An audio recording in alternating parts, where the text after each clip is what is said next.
बच्चों, ये कहानी है उमर की।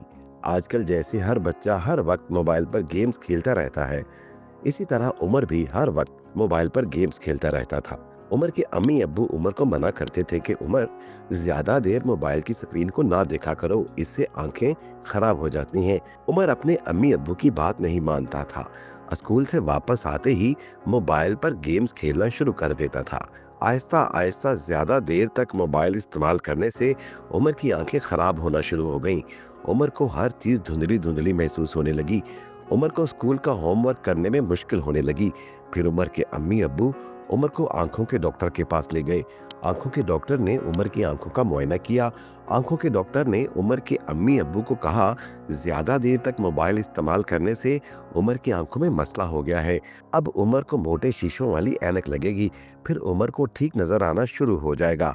बच्चों, उमर जब मोटे शीशों वाली ऐनक लगाकर स्कूल गया तो स्कूल के सारे बच्चे उमर को चश्माटू कहकर छेड़ने लगे, जिससे उमर को बहुत बुरा लगा। उमर स्कूल से घर वापस आया और अपने अम्मी अब्बू से कहा, मैं आज के बाद मोबाइल का इस्तेमाल नहीं करूंगा, सिर्फ अपनी पढ़ाई पर तवज्जो दूंगा।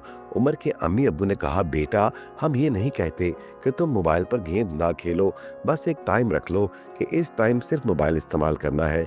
देखना, जब तुम मोबाइल का इस्तेमाल कम कर दोगे तो तुम्हारी आंखें ठीक हो जाएंगी और ये मोटे शीशों वाली ऐनक भी उतर जाएगी। उमर ने अपने अम्मी अब्बू की बात मानी और मोबाइल का इस्तेमाल कम कर दिया, जिससे कुछ ही अरसे बाद उमर की आंखें ठीक हो गईं और उमर की मोटे शीशों वाली ऐनक भी उतर गई। अब जब उमर स्कूल गया तो उमर को किसी ने चश्माटू नहीं कहा, जिससे उमर बहुत खुश हुआ। तो बच्चों, इस कहानी से हमें ये सबक मिलता है कि मोबाइल का इस्तेमाल कम से कम करें, क्योंकि मोबाइल की स्क्रीन को ज़्यादा देर देखने से आपकी आंखें खराब हो सकती हैं।